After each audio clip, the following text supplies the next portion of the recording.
Welcome to the Learning and Development Podcast sponsored by Infopro Learning. As always, I'm your host, Nolan Hout. Joining me today, we have Andrew Barry, founder and CEO of curiouslion, whose mission is to help growing companies develop their people in unique and engaging ways. Before this, Andrew was leading content for KPMG's executive education and has held really various leadership and individual contributor roles over 20 years in the field of learning and development. Today, we're going to talk with Andrew about an intersection of two acronyms very close to me, L&D, which we all know of learning and development, and OKRs, which are objectives and key results. And we'll dig into those in just a second. And sorry, that's actually all I'm going to share in the intro because I want to get into the topic. So with that, Andrew, welcome to the podcast. Yeah, Nolan, I am really excited to be here. And I thought a cool way to start could be for you to share what about those two acronyms really like jumped out at you. I've been fascinated by how much traction that post has been getting, and I'm curious what resonated there. Well, so selfishly, Andrew, what resonated with me, so Infopro Learning developed an OKR product, a product in the market that we bundled with our learning management system and our LXP platform. And so I helped launch that product and get it off the ground. So I know the OKR realm very well, very deeply. But when we pushed it out, we didn't really have a strong connect in L&D. Like we had some tangential opportunities and some things. And so when I saw these two things, I thought, wow, like I had one brain on because that product was actually ran almost as a separate business. So I had like my one left side of my brain is all focused on this OKR, right side is on L&D. And now I'm seeing this post talk about both of them. And I was really happy because it had so much engagement. I don't know how many people ended up engaging with that. Hundreds. I think it was over 100 comments last time I saw. Over 1,000 comments. Over 1,000.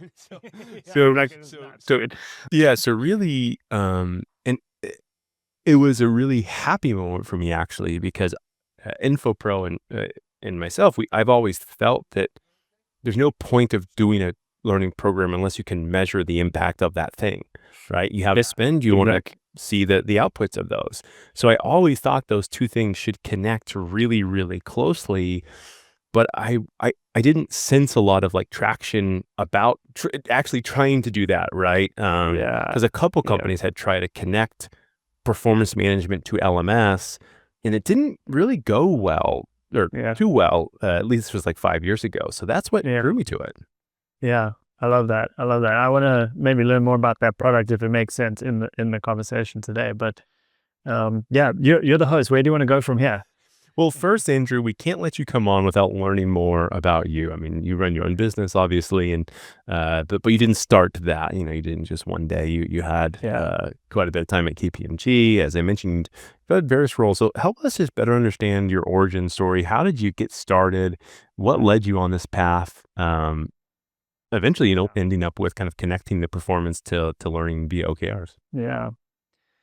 I mean, so I started back in South Africa, where I'm from, as a chartered accountant. So my background is in accounting, finance, business, and but I very quickly got bored and over accounting and completely fell in love with the learning and development that we were going through as trainee accountants. So we would go to an offsite, at least once a year, it'd be a week-long event. Those are the days.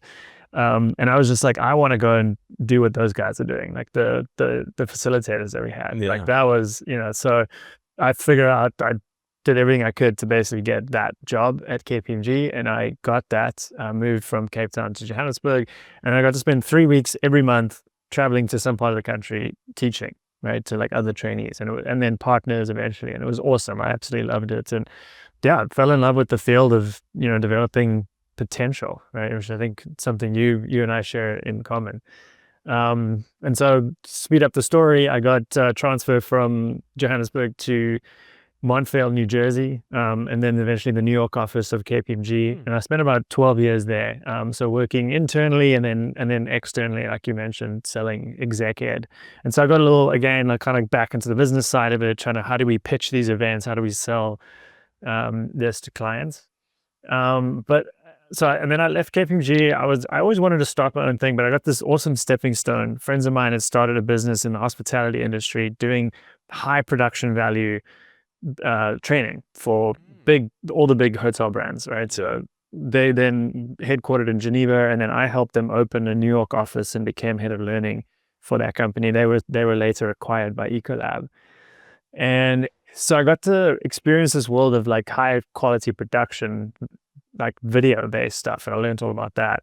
And throughout this process, I was just thinking like, there's like a better way to teach people this stuff, especially kind of what we were the traditional like approach at KPMG. And to me, it was some combination of these two things. And yeah, I set up my own shop 8 years ago, Curiouslion, and we just did. I was using the royal we, back in the day, and I would just take on any projects I could. Eventually, would staff up with contractors and freelancers, and then slowly built a business out of that. And yeah, now we were talking offline, like we've evolved into a really specific focus, building high potential or development programs for individual contributors. And then this connection to the OKR thing has really become clear in the last like 12, 18 months of doing that work.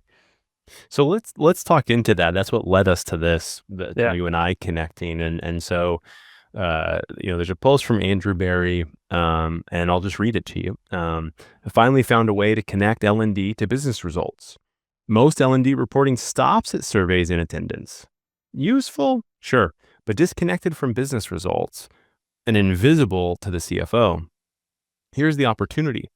Your company's OKRs already measure what matters most. What if your learning programs plugged directly into them?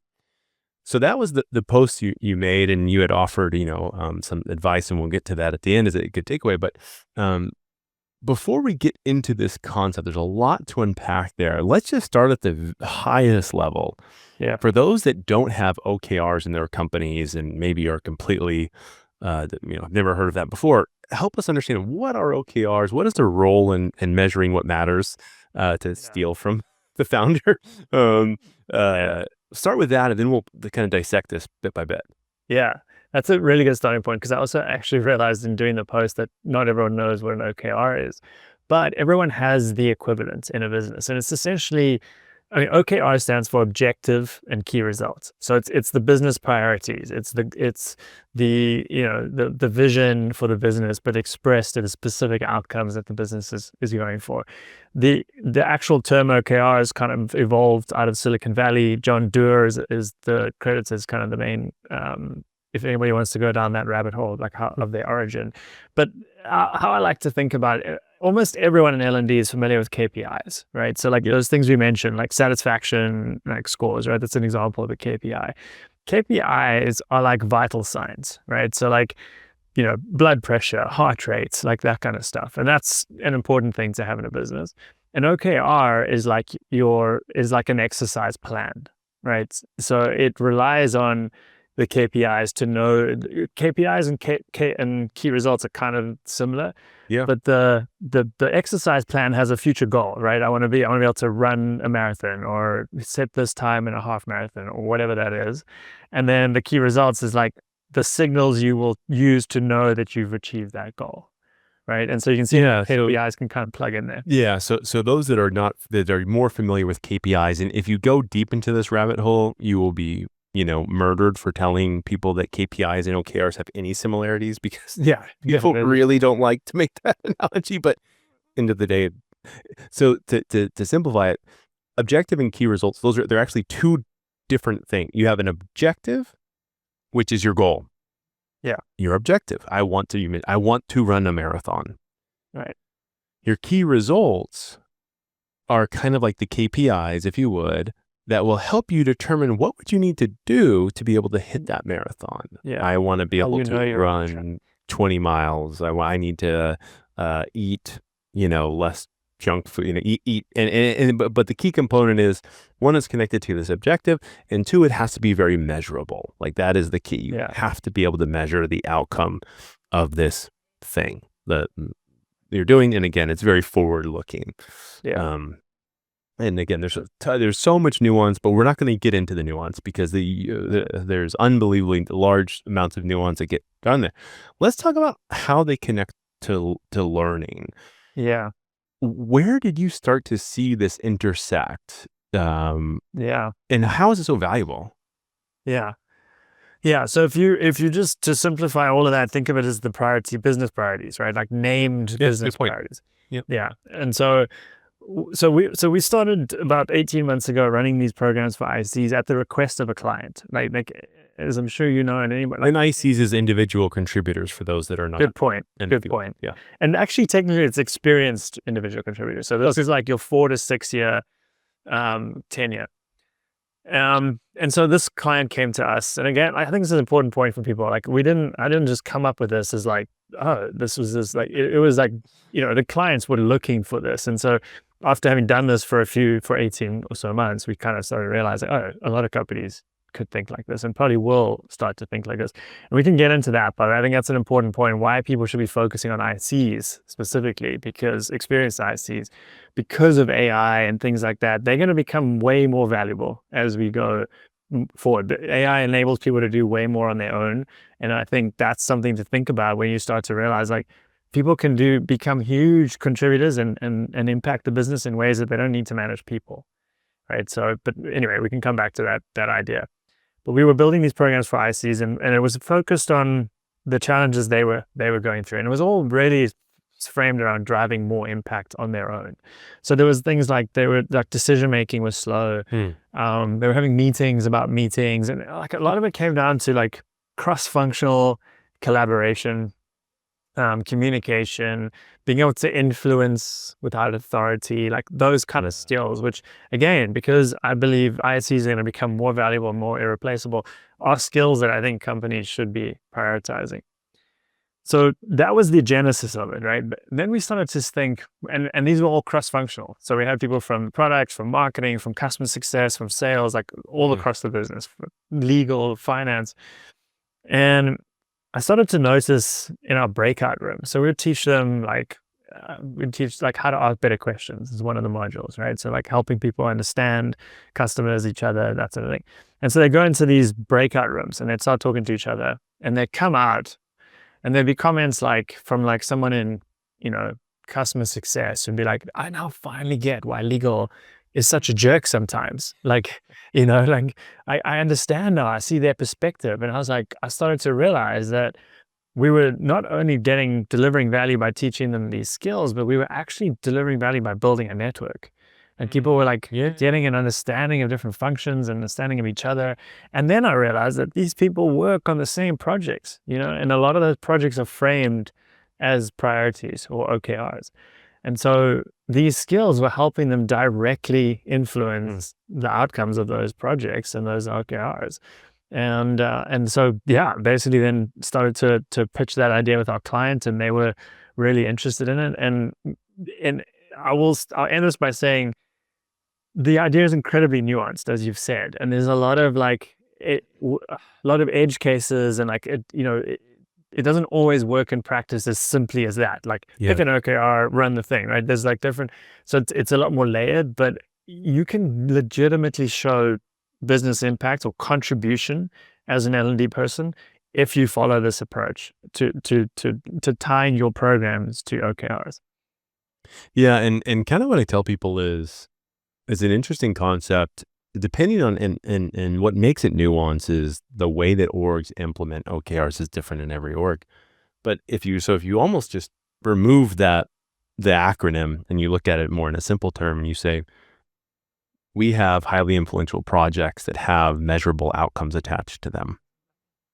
If we're able to fundamentally show how we can develop the skills of a person, and those skills that they developed had a positive impact on that project, you have now connected those two things. And in some ways, one of the big things is, how are we going to show value? How are we going to show value? Well, we already have, if you have an OKR tool, something similar, the business has told you what they find value in. They've already defined it. All you got to do now is connect to it. Say, hey, I'm going to hop on this train. I understand that we're trying to launch a new cloud product in the next 3 months. And my job in marketing is to, generate a customer list. um, and develop a ICP and develop all these different things. Okay, well, how can L&D support the development of this person to go do those things? And as a group, once that job is done, L&D can say, yeah, here was our role. So it really is a way, it's an interesting way to say, what is the person already being measured on today? Mm-hmm. Let us understand the influence on that versus saying, what is the L&D program we want? Let us measure the input. Then let us create our own measurement criteria to pull just for the sake of L&D versus saying, I'm just going to attach to what the business has. The business have found value in it. It's really like a really monumental kind of shift in the way that you measure performance. I mean, you get it, man. Like that was a perfect description of it. Yeah, that is exactly it. It's just reframing what you already do, you know? So instead of, I talk about in the playbook we created, instead of thinking like periodically, you think continuously. So instead of like, oh, we need to run a program to develop this skill because we had engagement surveys to show whatever, and then you do that, and then you've got the skill improvement, you've got, you know, good satisfaction results, whatever, and then you try and show causation to some business project, Yeah. right? That's typically how it's done. Whereas this is a way more continuous thing where you're saying, you know, what already matters. And you know, the example you just brought out was awesome. Do you want to like play out that example for people listening to see like exactly how this works in practice? Yeah. So if one thing I'm thinking of, Andrew, and you know, we've never attempted this, so and it's new for you, so you might not have the answer, but how do you do this at a scale? I'm kind of like, I Yeah. can see at an individual level almost, and when we implemented it, we had a concept that we took to market, and we got some legs, but it didn't quite get there. But so I'd love to hear I mean, you mentioned, and maybe you're not doing it at scale. Maybe that's the point. Maybe the role is to make learning in L&D much more micro. But like, how are you doing this at these large? You know, you mentioned earlier the names of these companies. These are household companies. How are you doing it with such big companies? Yeah. Well, I mean, I think maybe you missed my question there. Like I thought Oh, we could, sorry. yeah, no, but that I want to answer this question, I think, with this Yeah. example first, because you shared an example about building like I forget exactly what you said, but you had like, you know, there was the marketing team had to build a I want customer to a new cloud product. Yeah. yeah, Marketing's got to create it for this and ICP. Yeah. and an ICP and stuff. So like let's just play that out, and then we can talk about Cool. the scale thing of it, because I think that's a really good framing or of an example. So if that's the case, what I'm advocating for is saying, okay, so they're going to go out and develop this ICP, and then you know that we're going to know whether it's successful or not if we find the right people that are actually like interested and actually end up buying this new thing, right? So then you go into performance consulting mode, right? You figure out like, Yeah. so what are they going to need to do well to develop an ICP? Well, there's probably some like interviews that they're going to need to run. Mm-hmm. Okay, so like what I shared that's comes up a lot, asking better questions, right? Like we teach this tool called narrative dialogue, right? So like, so you give them a framework and a skill set for that component of it. Then they go and conduct all these interviews. They're going to need to like make sense of that, right? They're going to need to develop a point of view. So we go and teach them like consulting topics like MECE and pyramid principle. And so they now have this way to structure their thinking. And then they're going to need to go pitch this internally first, right? We talked about like influencing that authority. Yeah. So let's teach them some skills of how to adapt your communication to an executive audience, to like your cross-functional peers, whatever the case is. So, you know, so you see what I mean? You kind of like break it down into these like Yeah. behaviors and then teach those. Well, and it fits really well into the, you know, need of the hour, which is this idea of a job-based organization and a role-based organization. And that's a big advocate of what OKRs is really. They were very, very early on in this idea that what matters is the skill. It doesn't matter the job. It's like the collection of these skills will help you reach these things, because a lot of OKRs are cross-functional. And so it's interesting you say that, because what we tried to do, and we have a new launch coming out that might be able to do it, is we were not really able at scale to say, okay, we're launching this product. Nolan needs to create an ideal customer profile. That's what ICP stands for. And you mentioned, you broke it into, well, the job is creating the ideal customer profile. The skill needed is market research or asking good questions.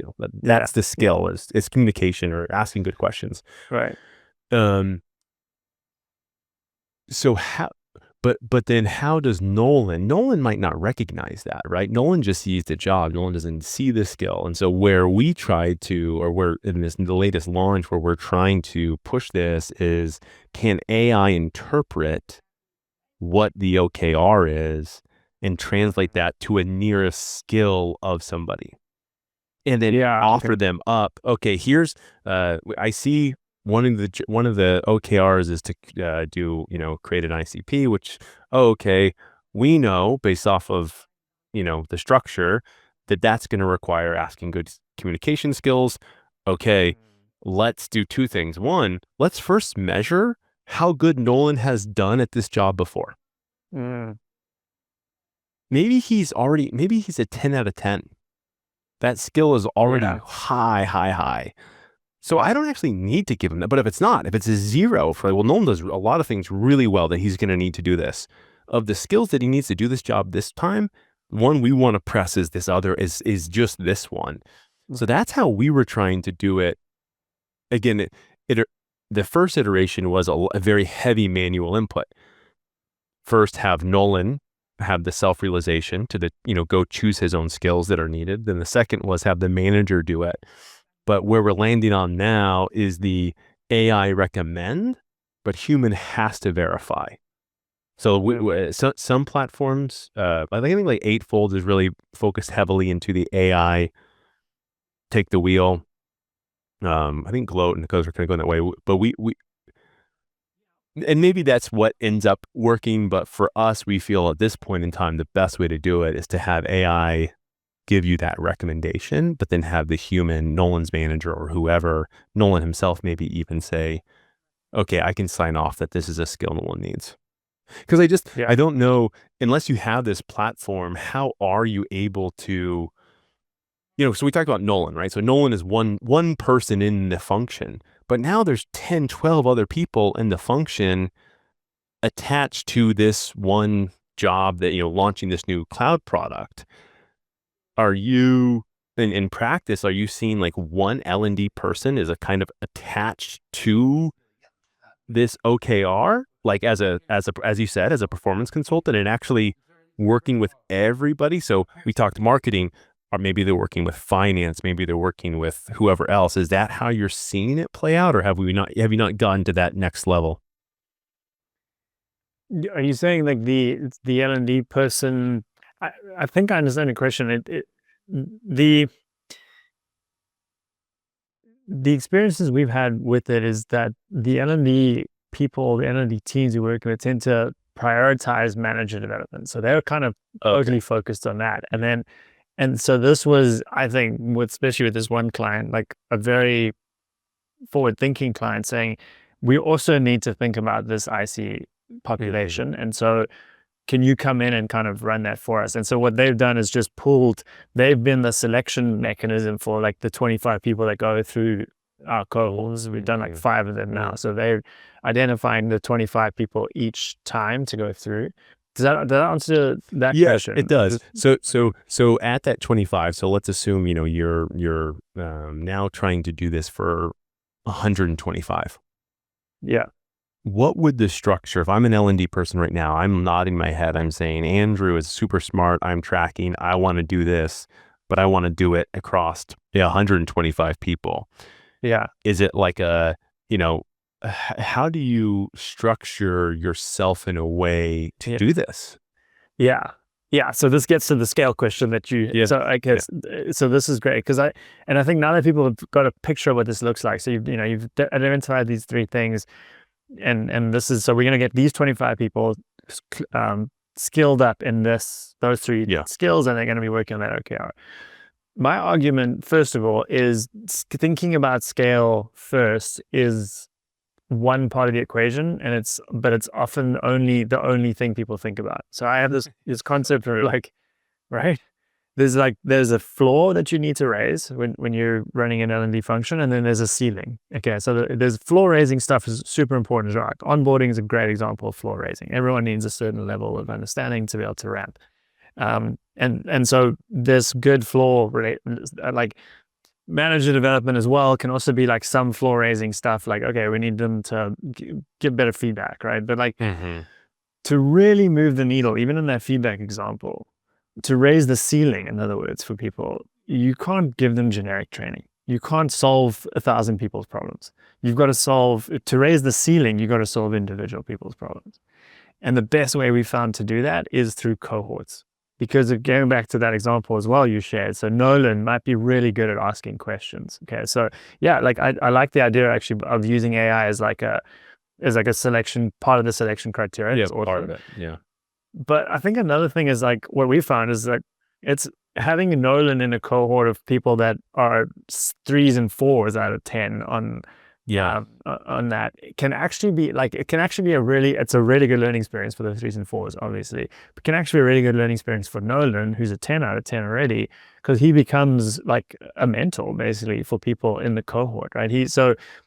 I'm a huge believer in just cohort learning and the peer-to-peer aspect of it. And you are always learning, even if you are one step above someone on the ladder. When they're asking you questions from that one step below, you become de facto the best teacher they could have, right? Way better than someone who's like all the way at the very top.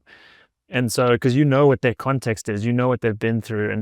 And the process of teaching is one of the best ways to learn, right? So like, that's also an argument to say, like, just bring people in of varying skill sets and have them all learning together. And over time, so now getting to the scale question, over time, and so focus on these 25-person sprints at a given time. Pick an OKR, 2 or 3 OKRs maybe, build that cohort, run a 6 week, these are typically 6 to 8 weeks. You can, I mentioned 3 topics. You could do them in 6 weeks, 2 weeks each. And then we sometimes add on a 7th and 8th week as like a onboarding and graduation. Okay, so that's 6 to 8 weeks. You run the sprint, you get people kind of clued up in this thing. Now you can run that same sprint over and over again. It's awesome. Or it's very easy to like plug and play that format and just start to change the skills out. Right. So now maybe it's not like asking good questions. Maybe it's, I don't know, maybe it just needs to focus on communication. And so, you kind of just tweak it based on that. And what you'll find again is like people start to go through these things. You can get, you typically run them like 4 times a year, maybe more. That's 100 people a year. And you start to build up a community of alumni now as well. And so you can leverage them in that. So you think micro with the sprints, but then you can also think of this as a full-on program. And what do you do with these people who are now going through these sprints, learning in the flow of work, right? And how are they like teaching each other, and how are you leveraging the bright spots of the 10 out of 10s who are really good at the different skills? And so when a company is looking to invest in this, right? I mentioned invest because they're spending money, especially if they're working with you. They're paying somebody outside of their company to do this for them. How are you? The key results, which again is similar to a KPI, some of those are probably not financial, right? It's not always win a $5 million contract or whatever, right? It's, hey, I got a 95% completion rate or whatever it should be. How are you showing value? Is it just taking the key results and saying, hey, these key results are enough? Or are you trying to say these key results have a financial value attached to them, and you're working with your clients to attach a financial value to the key results as well? Yeah, it's a good question. And I think this is where people can get stuck, is trying to like quantify the ROI, right? And I think that's kind of, I call it an ROI playbook. And I don't truly believe you can count, you can like estimate like a decent proxy for ROI, especially if you also, we haven't even talked about like retention. That's a huge benefit of running programs like this as well. So that's another like thing you should throw in the mix. But I can share a little bit about the measurement dashboard we recommend and see if this answers your question and how, and pick holes in this as well, right? Because this is, I want to see how it like survives the light of day. What I'm saying is, if you know what the OKR is, you know what the key results are that the business has already said is important. So that could be customer related, could be revenue related, could be like adoption rates for a product, or or like a new, it could be an internal initiative that's like we want to hit a certain adoption rate for a new tool internally, right? Yeah. So these are all things that will impact the business in a positive way. There are four other things you can look at before that then help you tell a story of contribution. And those four things are, first of all, just straight up like pre and post. So like self-assessments, right? Like, Yeah. what are people saying they are getting better at? So skill growth, Mhm. right? The next thing is like an independent third party perspective on that. So we go and interview their managers or survey their managers. Has this person's behavior changed in these dimensions? So now you've got that perspective.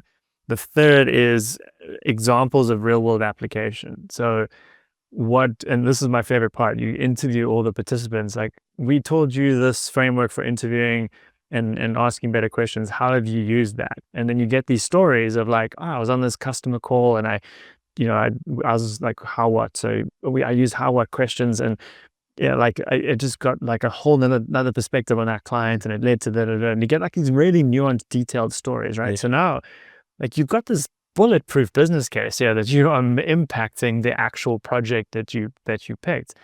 The fourth thing is the network that we talked about. So how many of these people did you know coming into the cohorts? How many do you know now, right? And Big. any CEO and CFO and anybody in the C-suite knows that if more of our people are interacting and understanding each other and building trust with each other, they're going to work better together, right? So now you've got this skill growth, managers confirming that, actual examples of it being applied on the project, and their networks are expanding, the overall network's expanding.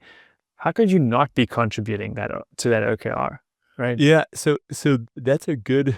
I actually really like that. I hadn't, I think I'm new to this idea that it doesn't have to be a dollar necessarily, right? So this guy, Yeah. I don't know if you know Dr. Keith Keating. He wrote this book called Hidden Values, and I was just interviewing him, and he had said, the CFOs, believe it or not, don't just want to know money. Like, they want to know the story. They truly do. Like, they want to know, because they're smart people. Like, they know, gosh, there was this company, this startup, it was an ingenious idea.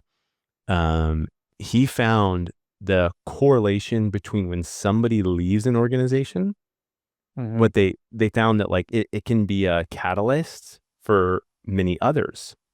And so what Yes. this company did, this is a tangent, but what this company did is they said, if Nolan leaves, we will send a note to HR about who Nolan was closest with at the company, because studies show those are the most likely to leave.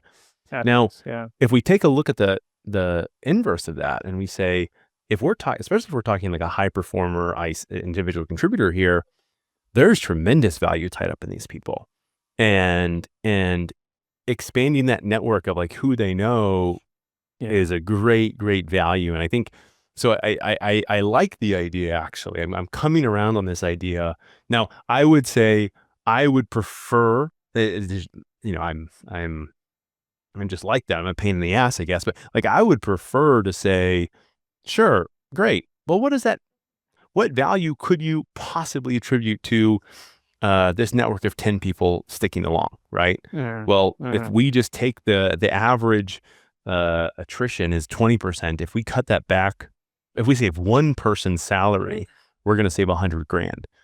Uh-huh. This program cost me whatever, you know what I mean? So like, I'm tempted to want to, but the Yeah. two things, one, I'm starting to feel the stories are important, but two, there's also just a natural, it's like it can just be as simple as, if it is an OKR, it is of value to the company. Yeah. If you're able to Yeah. accomplish the OKR, it therefore is valuable, or else it wouldn't have been an OKR in the first place. Yeah. It's you've hit the nail on the head here, because I had the same impulse, right? I was like, okay. I was like, we have to try and measure this. How do we measure this? So then we went down this rabbit hole. Okay, so this is the kind of stuff we found out. Like going back to this original, Genesis was like, remember, it was about decisions, slowing down, meetings about meetings, right, all that sort of stuff. So it was like, okay, so if we're giving people better tools for understanding each other, better tools for developing a point of view, and better tools for communicating, we're going to be speeding up that process. So let's go and find like, this is how crazy we were thinking. Like, first of all, like, how long has it taken you to, we actually did this with the interviews. Like, how long is it a decision previously and how long is it taking you now? People have no idea. Like, how, how do you measure that, Yeah. right? But they know that it's improving. But it's another example. Like, someone said to us, like, oh, we would usually have these Slack threads of like 80 messages back and forth. No one was getting assigned, like taking ownership and just kind of setting direction. And like now with this like whole brain thinking model thing that you taught us, I'm able to like get that done in, like a third of the time, or Yeah. whatever. Like, and so like, okay, cool. So now could we go and measure like how Slack threads, how much like they have compressed, You went really deep into it. yeah, like that, you're creating so much extra like friction and baggage for people if you try and measure that stuff. And so I was just like, do we even need to know that precisely? Like, could we not just build a case that says all 5 of these things are moving in the right direction and they're all kind of interrelated? Like, how could you make an argument that it's not improving? Yeah, and so therefore, at a macro level, it's what is the percentage of the key result scores before versus after? Assuming, again, going back to the very beginning, if you assume that the objective is business aligned, which it has to be, or else it wouldn't be an objective, or else Right. there's nobody to blame but the person who set that objective. No one's going to come back to L&D and say that. So that is its own thing, which happens more often than you would think, but that's okay. Yeah.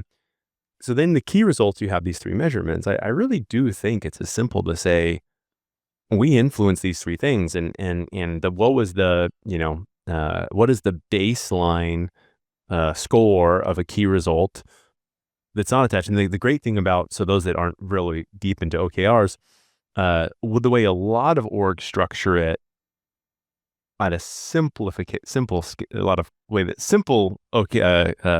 are set up is, if you have 3 different key results attached to this one thing, one big project, they got 3 things. You usually, and everything is a 0 to 100% done.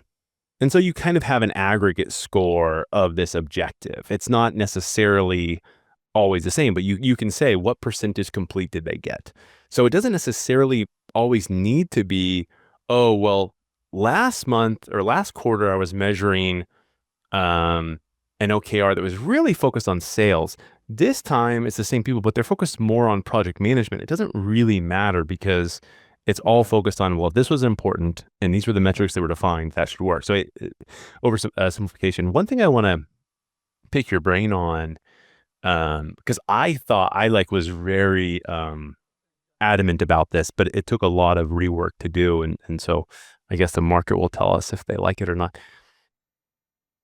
It's easy when things are going well, it's great, right? Winning solves everything, right? Show me any sports team who's winning, who doesn't have a great company, a great culture, great ticket sales, great advertising dollars, and then also don't show me a company who never wins, who's got those things as well. So winning solves everything, but a lot of times we're going to lose. So take a look at the same example of Nolan, and this is where sometimes OKRs are connected to individual performance, right? Some people believe they should. Some people are very adamant that they should not at all be connected to performance management, but let's assume they are, or even they're not for that matter. A big problem of a manager is if I sit down at the end of the quarter and I'm looking at my team and I see, oh shit, Andrew really, he only did 10% of his key results attached to this objective. Aside from saying, I wish you would have done better, I don't really know how to help Andrew, except for invest a ton of my time. And because we know, that's really how we know we can move the needle the most, is if I sit down with Andrew and help him do the job, work with him, mentor him, coach him. that's really the only path that I know. Um, and so what we're going to launch is, if the OKRs are below a certain percentage, that instantly triggers a manager to review. And when the manager comes and looks at Andrew, the manager is going to get a report that says, okay, these are the skills that probably contributed to Andrew not doing too good. We would recommend you put him in these 4 programs. Mm. Do you agree or do you not agree? So it's allowed L&D to work at a very micro level to create Yeah. job roles, not just based off of what Andrew thinks is important, but what his manager views is important. And you've cut back this feedback loop of, Yeah. what is the organization's top 10 metrics and what skills are we going to push this quarter versus next quarter? What do you think of that? So, again, the good performance, we're all happy, we're all good. But when people don't perform, that opens up a really big avenue to coach. Because the opposite of this is, well, if I don't do something and Andrew underperforms again, is that Andrew's fault? We've seen he can't do the job, but we just keep giving him the job. If we haven't changed anything, Andrew's looking for another job. He's like, I can't do the job. They're not helping me do the job. I'm out. Mm. Yeah. Yeah. So I think what you're getting at, I mean, two thoughts. One, it actually sort of helps the scale piece of this, because you're pushing that decision point to the managers, and so they can help triage and Yeah. sort of Hell help, yeah. Yeah. find the right people, get them in the right programs, that kind of thing. I think another part of it is, like, I think what you're getting at is sort of there's a performance management aspect Yeah. to this, to say, right, like, yeah, we've already done the work of diagnosing kind of what the constituent parts of this performance look like, and then we've got programs that can help improve them.